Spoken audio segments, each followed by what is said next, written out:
What's up, guys? It's John Dominique, the Soul Proponent. There's a few things that I want to clarify because it seems like there's some misunderstanding about the soul. The first issue I want to talk about is my spiritual awakening is your spiritual awakening. People ask me why I care so much about the soul and spiritual awakening. Well, in my opinion, it would be a problem if I didn't care. I would think that something is wrong if I didn't want to heal myself and heal other people, because in the act of healing myself is the healing of everyone else that's around me as well. I think we can walk alongside each other and develop as we go along on this path to spiritual awakening. I don't have all the answers, so I need other people around me to help me figure this out because I can't do it by myself. Another issue I want to clarify is that there is no perfection.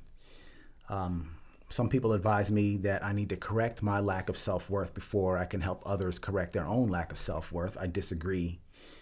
That's almost like buying into the idea that I have to reach an idea of perfection. Spiritual awakening is not about becoming better at who we need to be. It's not about obtaining self-worth. It's not about getting or acquiring anything or making our lives better. It's about undoing the need to be better, the need to acquire, the need to live up to an image. On top of that, if we wait until we're better, if we wait until circumstances change, if we wait until our situations improve, then we will be waiting for quite a long time because there's no perfection to be reached.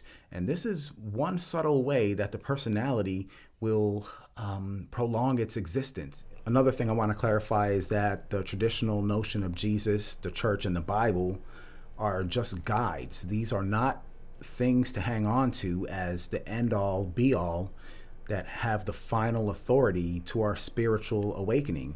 These only mark the beginning. Another thing I want to address is that I see some people want to judge the soul as sinful.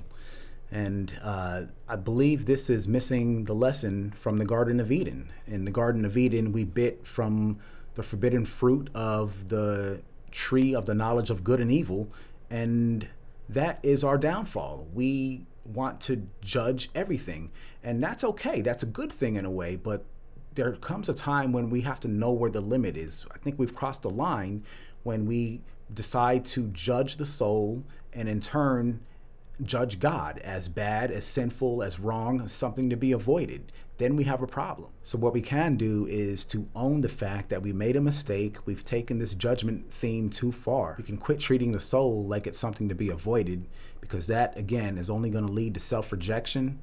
And a lot of times that self-rejection gets buried in the subconscious because it's too painful to try to deal with it. We don't know how to deal with it. I think the antidote is to cultivate acceptance. In the long run, it'll be much, much better if we do that.